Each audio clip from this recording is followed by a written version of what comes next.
Welcome to Medicine for Good podcast. Today, we will embark on the role of art as a vision and as an expression in children diagnosed with cancer. When I was in medical school, I loved my pediatric rotations. And why? Most kids are healthy. Beyond the boo-boos managed by Band-Aids and cold symptoms managed with Vicks Vaporub, children usually do very well. When diagnosed with disease, they heal fast, they are honest and authentic, no pretense, and no facade. Pediatrics was my chosen specialty at the time until I witnessed the impact of diseases like leukemia and other cancers, cerebral palsy, autism, Tourette's, and SIDS on parents, children, and myself that I decided at the time against a pediatric subspecialty. The realization that I myself was ill prepared at the time to deal with disease states in children, I decided to choose an adult specialty. Later, as a parent, that experience resonated even more that I'd rather be the one to have the illness and not my child. Everyone will agree that children are special. What children go through in their minds may be different than adults. Expression of feelings may be a challenge to them. How and what can we offer then to our children to ease their pain, have them regain control, and express their emotions? It was we will be talking about today. Art may be a nice avenue for expression of emotional conflicts, pain, and adaptation in health, disease, and healing. Communication through words may be challenging in children, especially going through traumatic experiences. With art, you get a glimpse on what's in their hearts and minds through this creative process. Art provides them an opportunity to escape from negative thoughts, distractions, coping skills, and self expression. They put back control into their little hands and their expansive minds. Examples of art therapy may be role playing, poem, essay writing, painting, or music, or doodling. We discussed the value of mindful doodling in our previous podcast. Art can help diagnose conditions in children because communication and expression are enhanced in ways that are hard to achieve with words.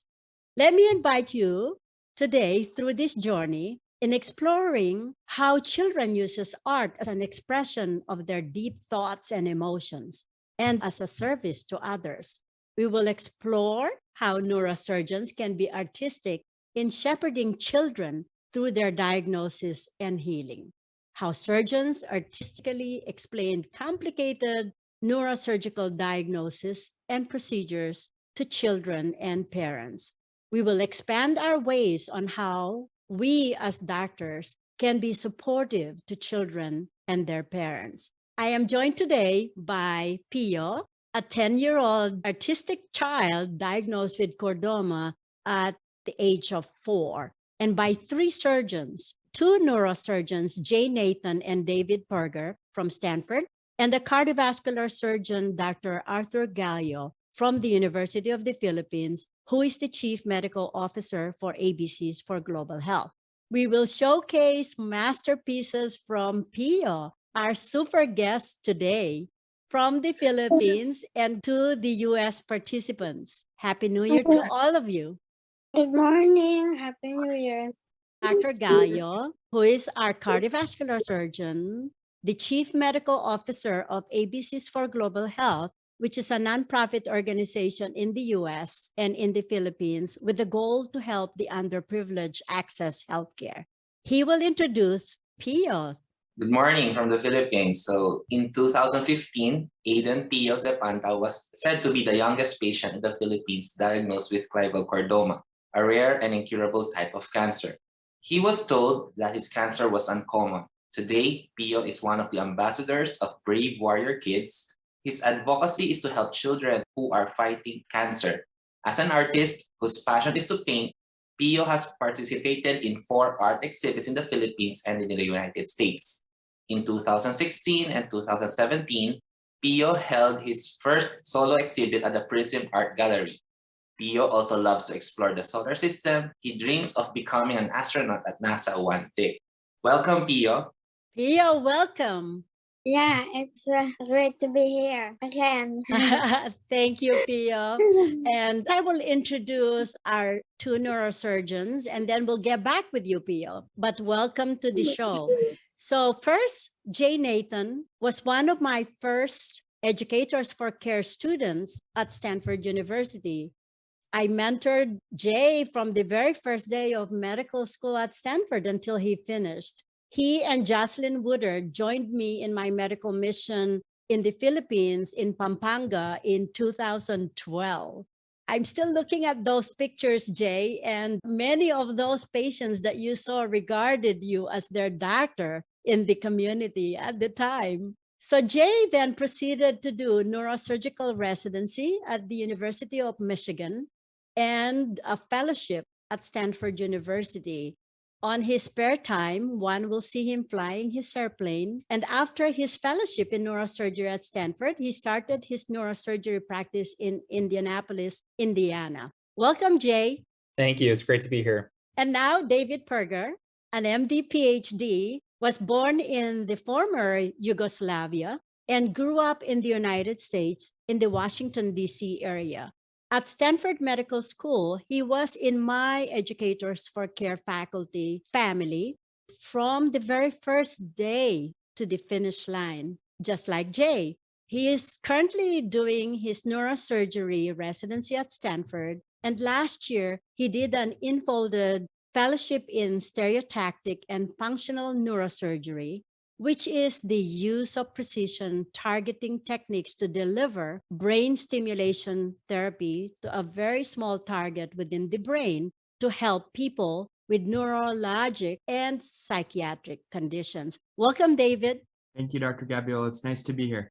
Thank you. And a question to you both. What inspired you to do neurosurgery? Thanks, Dr. Abiola. Growing up, I was always fascinated by the nervous system and what makes humans human and the unique capacity that we all have. And we see that in art, we see that in science and so many different things.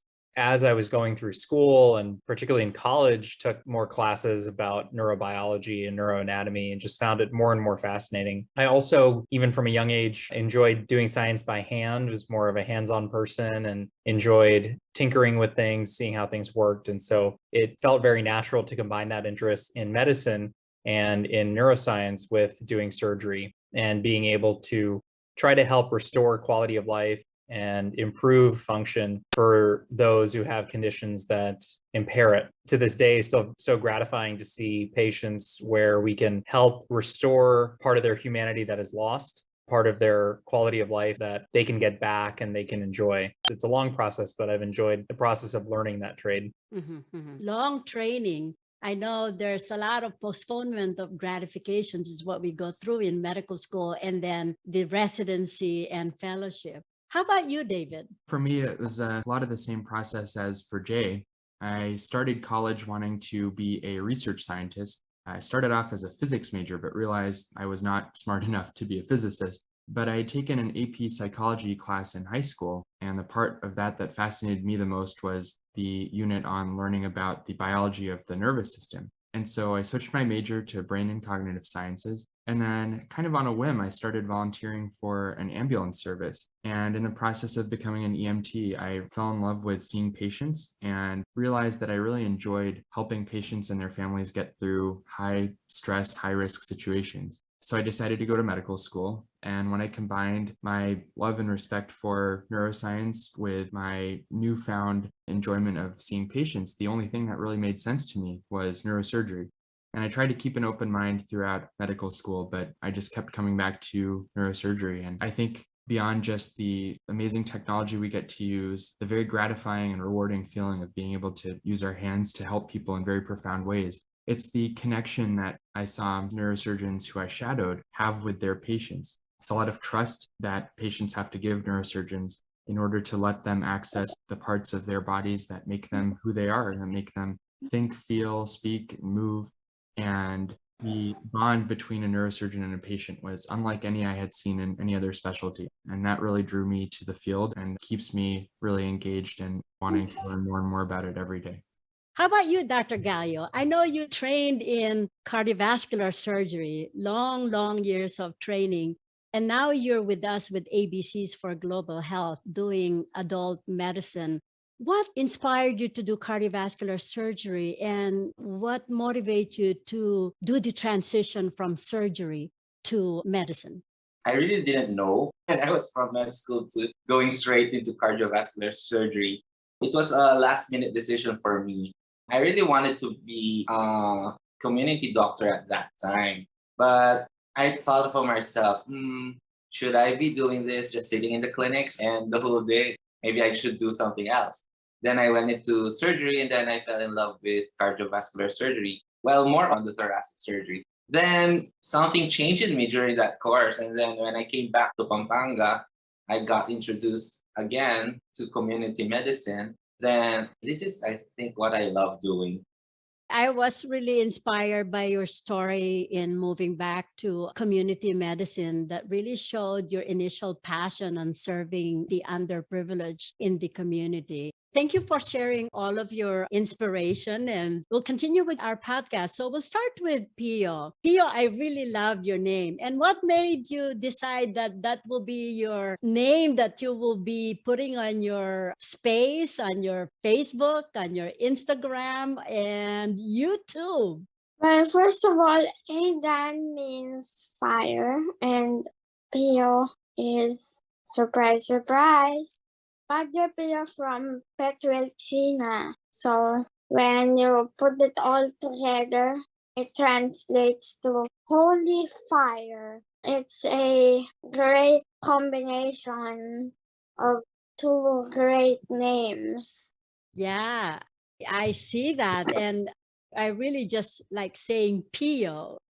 So I understand that you got diagnosed with chordoma at age 4. Do you recall then at that tender age how it felt and what your symptoms were? Well, actually, I remember a good bit about my medical history. Some say I had chordoma since birth, but that's just a hypothesis. It's still not proven. But the time that I had major symptoms was 3 years old.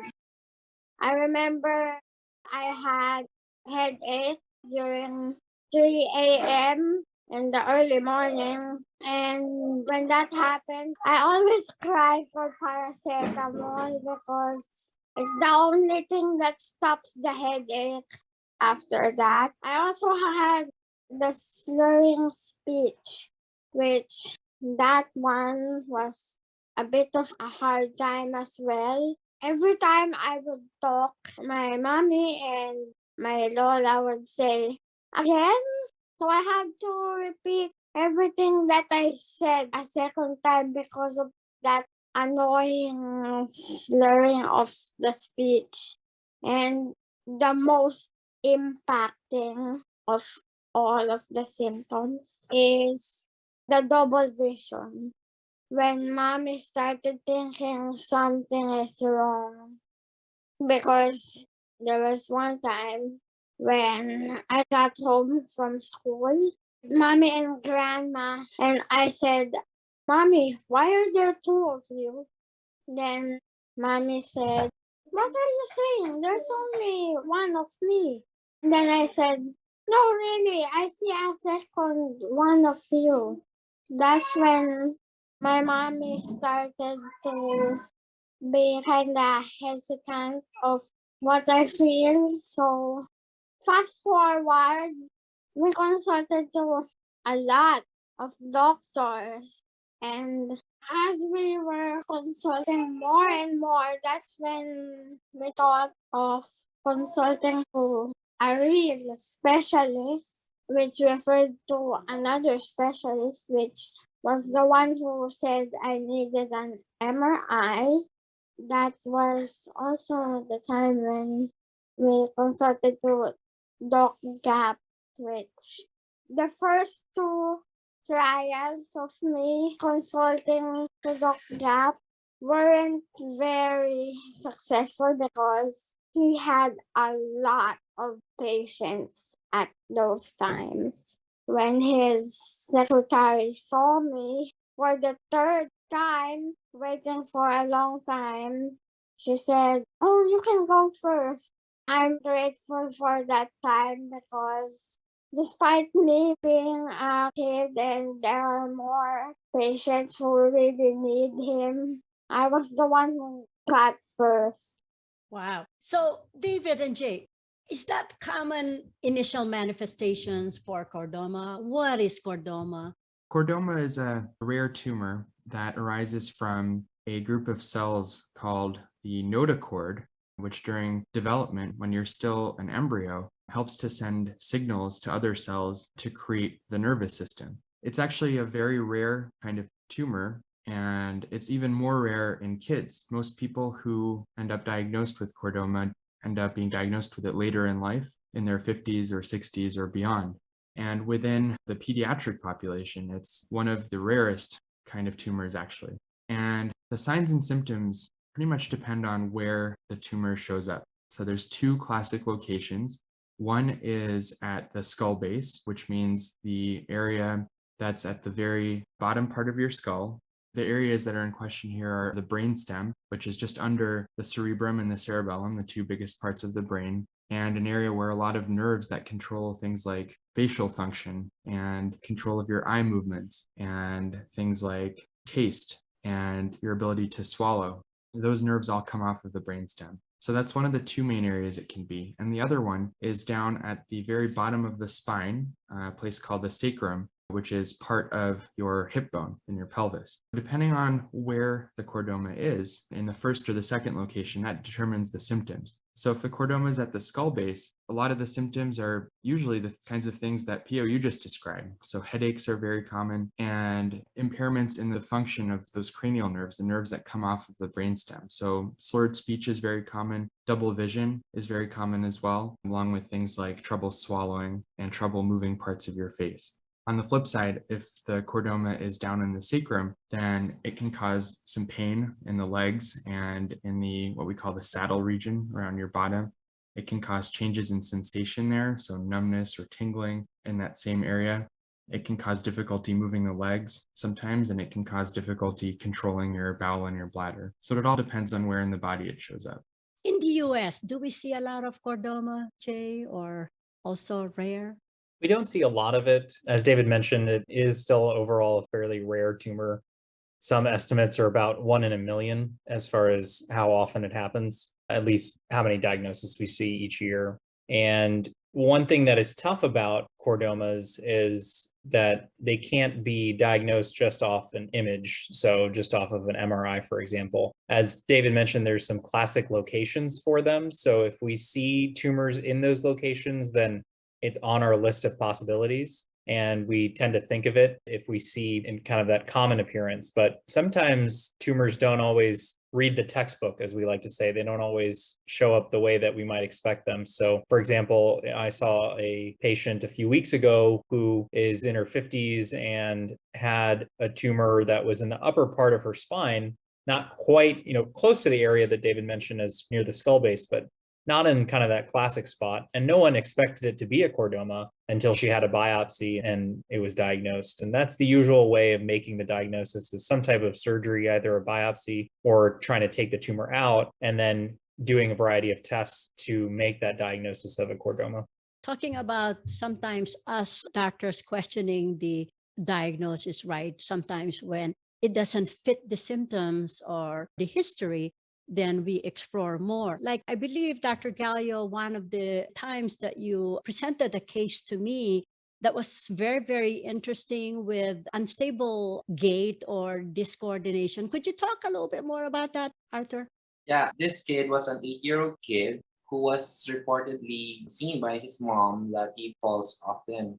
But he had one fall where they noted that after the fall, he started having unsteady gait. He's wobbly when he's standing up, and his lower limbs are weak. So they brought him to the ER to have him evaluated. They did x-rays on him, which you have to clear them first if they have fractures, as trauma surgeons would do.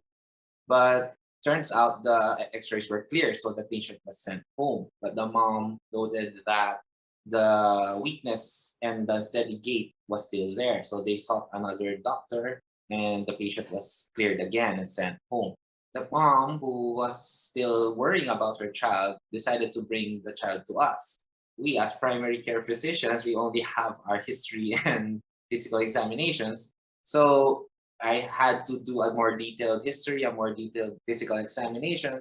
I had to review my complete physical examinations from my med school books. Then noted that there was a clonus on both feet. That prompted me to refer the patient to a pediatric neurologist and a neurosurgeon. So months passed by, patient was worked up and mass of the thoracic spine through MRI. And the disease progressed, unfortunately, because of finances. It took them a while for the patient to get operated on, but now the patient is doing well, walking about and running around. So I know sometimes the diagnosis can be challenging, especially in the Philippines with lack of resources from diagnosis to treatment. I bet it was hard for Pio to get diagnosed initially because of those resources. And how scary it must have been for you, Pio, during the time when you were experiencing your symptoms. How were you diagnosed? Do you remember that, Pio? Yeah, actually, you may think I was early diagnosed, but actually, I was late diagnosed. Considering that I had symptoms when I was 3 years old and I was diagnosed at 4.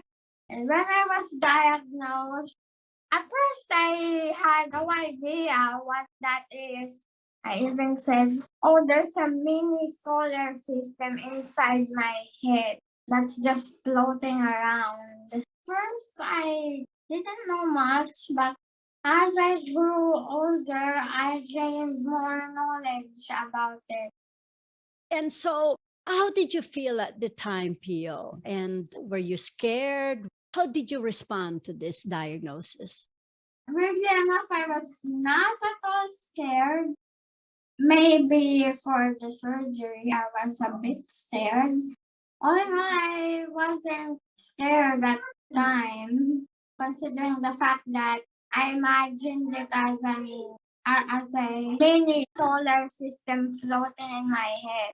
So, what kind of surgery did they do at the time? Do you understand what the surgeons told you and your mom? At that time, Dr. Gap removed the whole chordoma because he said I will get better after, which I thought that will be better for the rest of my life. But turns out, no, but I'm still amazed of what he has done because despite that, he still took a piece of it off, which he did a biopsy and decompression. So he kinda took a piece of it off and removed kind of like the hydrocephalus that it came with.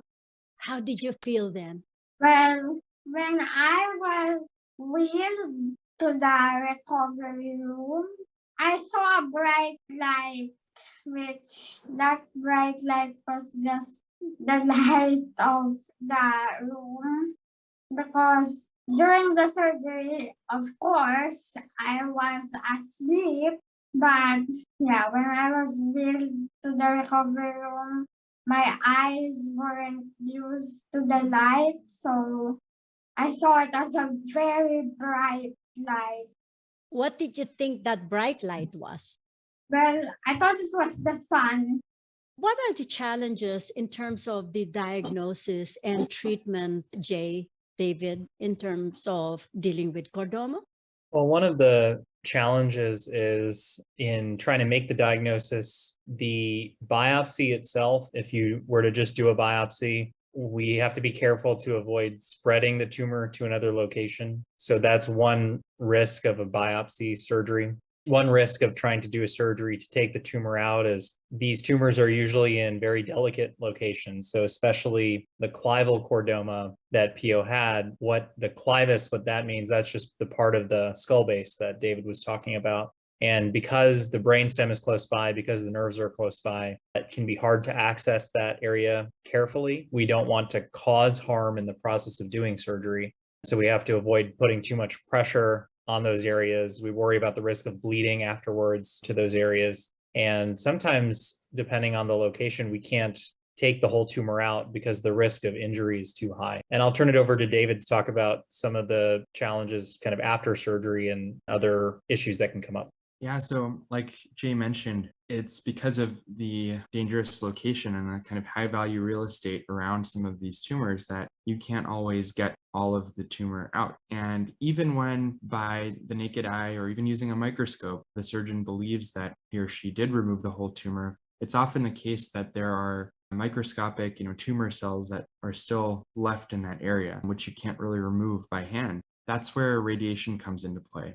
So that's a core part of the treatment of chordoma, is using special techniques to deliver focused radiation to just the area where the tumor was and the immediate region around it in a way that can spare some of the other really important functions that are in that vicinity, such as the brainstem and the cranial nerves. Patients will generally get a course of radiation therapy after their initial surgery. And Pio mentioned hydrocephalus. I just want to bring that up quickly. Hydrocephalus is a condition where you can build up too much pressure of your cerebrospinal fluid, or CSF, inside the brain. The brain makes a normal amount of CSF every day, and it gets drained from these holes in the middle of the brain called the ventricles. They're these fluid-filled cavities.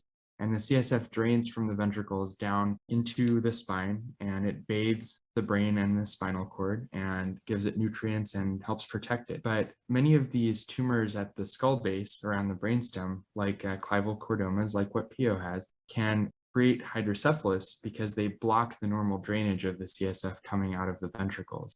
And when that happens, the fluid pressure builds up and it can put a lot of pressure on the surrounding brain structures. This can cause symptoms like headaches, like nausea or vomiting, decreased levels of consciousness. So someone who's maybe difficult to wake up can sometimes cause seizures as well. That's another challenge that can happen either before surgery, sometimes even after surgery. And Pio, I think you were mentioning to us that you had a surgery to help deal with the hydrocephalus. Is that right? Yes. So Pio, could you describe, do you remember what they told you about the surgery? I think you just got out of the surgery not too long ago, right? Because when I talked to you, you were still about to go for surgery and you agreed to the interview after your surgery. So could you tell us about the surgery? Yeah, actually, the first one of these two kinds of surgeries that were about the shunt dates back to, this is one of my dark moments, but here it is. It was Christmas of 2019. I was very, very, very unconscious. And my mommy was about to feed me dinner when I didn't respond. I didn't even try to lift the spoon. So that means I was really unconscious then. And that's when mommy started to again hesitate what's going on with me. So she, along with daddy, rushed me to the PGH where they brought me up to the room and they added a device on me that is for emergency hydrocephalus. And I had to wait until December 27 for Dr. Jack to arrive because he had a lot of things to take care of before. And it was, again, not expected. So that and the surgery was success. Like, I gained back my consciousness, obviously. And it was a very, very big success. The next one This one I had milder symptoms. I didn't lose consciousness, but the most dramatic change was with my balance and my right leg, because my balance was really, really off. When I stand, I need to transfer my weight to her just to stand on my own. So it was really hard at that time. And also plus my right leg at that time was really stiff. Like when I move it, it moves in just one piece. Like if you get what I mean. It only moves in just one piece. It doesn't bend or anything. It just moves in one piece. And after the surgery, I was surprised because I can move my right foot again. And also I can bend my right leg again. A big success with the second shunt surgery. Wow.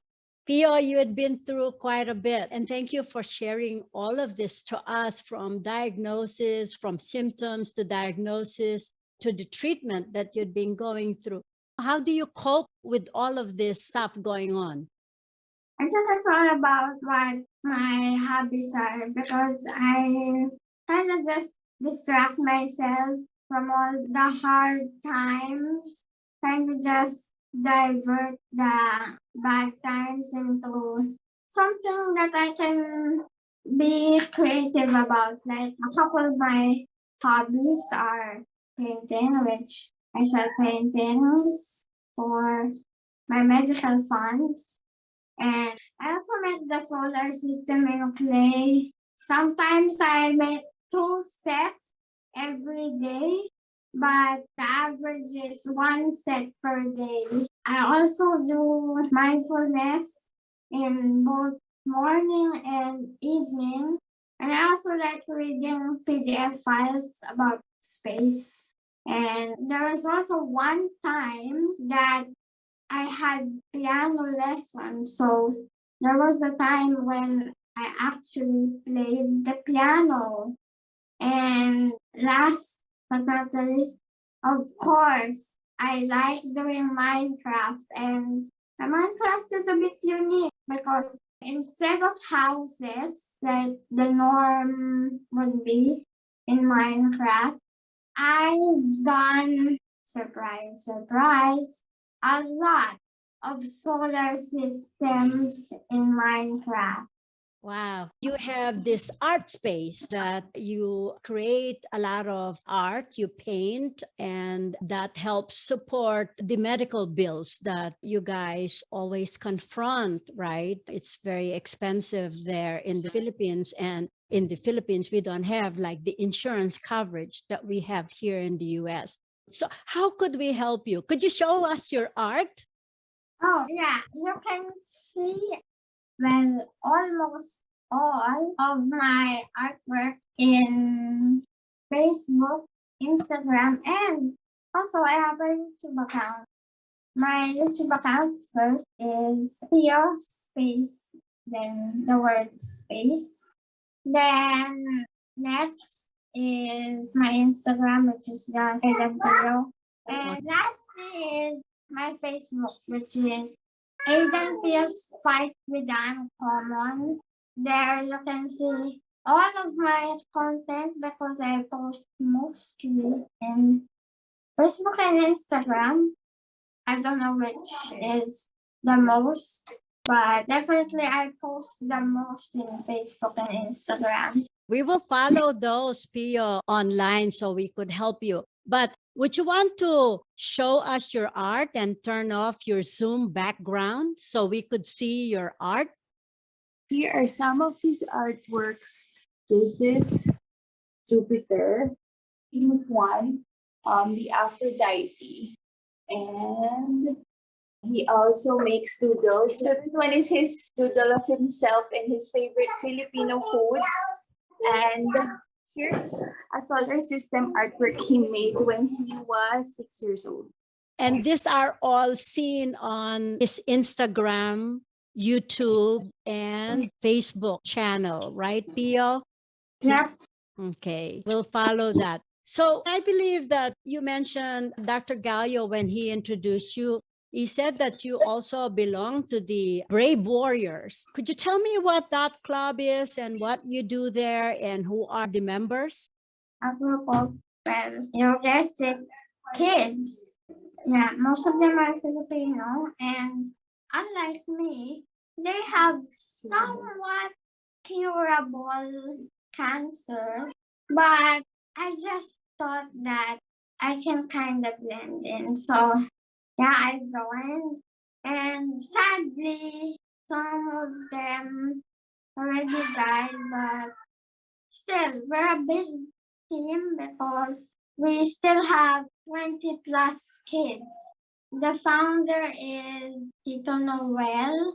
He's one of my great friends who also helps me as well in my battle against Cordoma. When you hear something like this, Pio, like some of the members of that organization have already died, how does that feel to you? It's both happy and sad. Let's start with the sad. Sad because, of course, they're not in this, well, they're still on Earth, but in a different part, and they're not in the ground anymore.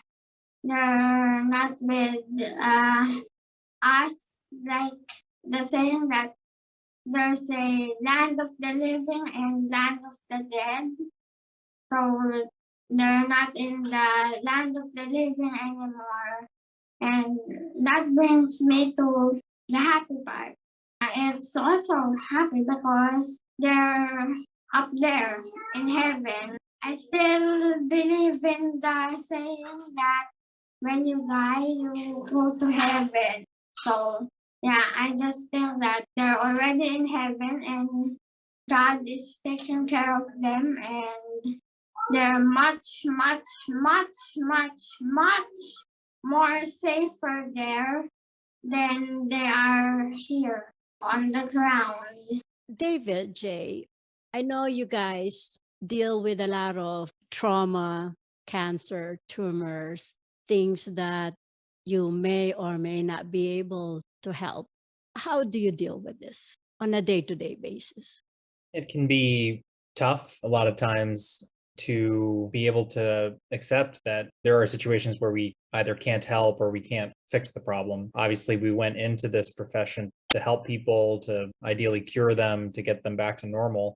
And over time, with a lot of research, a lot of training, a lot of technology, we can do more and more, which is great, which is very encouraging. We try to take comfort in the victories that we can have and try to cherish those with patients and their families. But in those sad instances when maybe we can't help or there's a disease or a trauma that's too severe, I think it's important that we're honest with patients, honest with their families about what we can do, what the goals of additional treatment are, that we really try to understand the patient as a person and what their hopes and goals are for their care, because we want to be partners with them and their family in that process. And maybe that doesn't mean doing a surgery. Maybe that means just listening and trying to provide comfort and trying to provide information.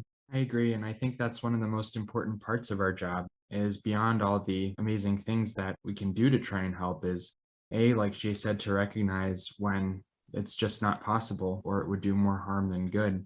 And B, to really take that time to sit with the families and bring them through this really, really difficult process and help them to understand what is going to happen and help connect them to resources to try and cope with it somehow. I think throughout my training, it's been definitely one of the more difficult things, but it's also one of the most rewarding aspects of the job because you know that you've been there at a time when they might not have anyone else to be there for them in that way. And you've helped make that transition ever so slightly more tolerable and hopefully help them begin on a path towards some sort of closure as well.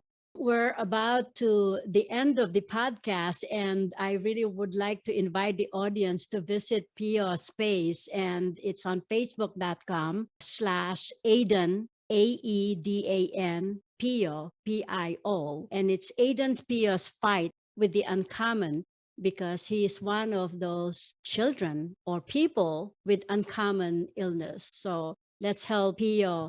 I really want to thank you all. I would like us to all give us a take-home point for our listeners about how kids, children cope with cancer.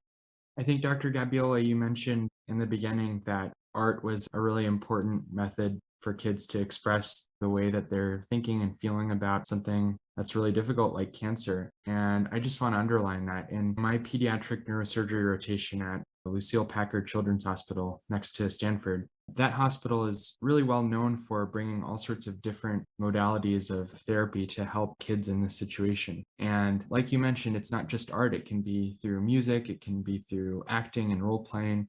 And for me, the take-home message was that at the end of the day, kids still have to be kids. And if we can somehow combine the strategies to help cope with some of these things with play, with music and art, things that kids would normally do, I think that's a way that we can help connect to them as adults, and especially as nurses and physicians who were used to using big medical technical terms and really presenting all the data and then leaving the room. But I think with those different types of ways to engage with kids and their families, we can make that connection a little bit stronger, and we can help kids to be who they are through this whole process and try and cope with difficult situations in that way.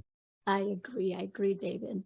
Jay? I agree completely. I think a big theme I've seen over and over is that kids have tremendous capacity, and I think greater capacity to kind of understand and to have wisdom than sometimes we adults give them credit for. I think Pio is really an example of that. And, I think Pio, you have amazing wisdom for your age, but kids also have tremendous emotional capacity in terms of being genuine and honest and connecting. And so I think that that's important as physicians to be honest with them and to share information, and to both with them and their parents, not to assume that they don't understand or they don't know the gravity of the situation or can't weigh different options. To be part of that conversation, I think it's very important to include them. And I'll just end with an anecdote about, there's a famous neurosurgeon who since passed away, but he was being interviewed about memorable cases, and he was trying to treat a 5-year-old for a very complicated tumor and condition, and felt really a lot of grief in the clinic visit with the child that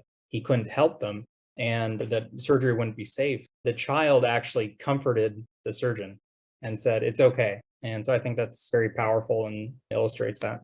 Thank you for sharing that, Jay. Arthur? I agree with both of them. We try to make it as normal as possible that we can, and to make sure kids have to be kids. And one thing that I knew during my training in surgery is that honesty is really appreciated by patients, honesty. And just like Pio with his art, medicine itself is an art. That's why our first subject in medical school is the art of medicine. It's really an art on how you disclose the bad news. Not all can do that gracefully, but when we deliver bad news, we also have to be with our patients throughout, through treatment and through recovery. And even when they don't turn out well, we have to be with them all the time. And sometimes we are surprised by the responses of our patients. And one of the experiences that I had is, if the family has seen how you took care of their sibling, their parent, or their child, they would be appreciative of that even if that patient passed. They would say, "Thank you, doctor, for taking care. Thank you, doctor, for making time." It really boils down into it being an art form in itself. Thank you, Arthur. Pio? I would say is, well, I think art, humans, and other species or creatures on Earth are all interconnected, because I observed that my chordoma is kind of similar to the weeds of a plant. A plant, when it overgrows, gets weeds, and the weeds represent kind of like chordoma, and the plant itself, or well, the stem, kind of represents the brain stem, and the flower or whatever is on the top is the brain itself. The roots are the nerves. And the only way to remove the weeds without contaminating other species of grass and plant is by cutting it. And that is what represents surgery. So it's amazing how in this planet of ours, everything is interconnected in a very connected way. Thank you so much, Pio. That was very, very powerful. I remembered what happens in children's mind when my husband was diagnosed with pancreatic cancer and my kids were only 8 and 9 years old. And my 9-year-old asked me out of the blue, I don't really know where it came from. And he asked me, Mom, how long did the doctors give Dad? I mean, for someone who was 9 years old and asked me that question, I just basically broke down. I just couldn't imagine what goes in the children's brain when we're confronted with something like that. We thought that as adults, and for me specifically, I'm a doctor, that I should know that, but we're all humans. We learn from each other. You're right, the species are all interconnected, and we fail to appreciate that. Thank you for inspiring us with that analogy that you just created. That is so phenomenal. Thank you all for this podcast and appreciate your time. And with that, Happy New Year. Happy New Year. Happy New Year. Thank you. Dr. Gabriel, Happy New Year.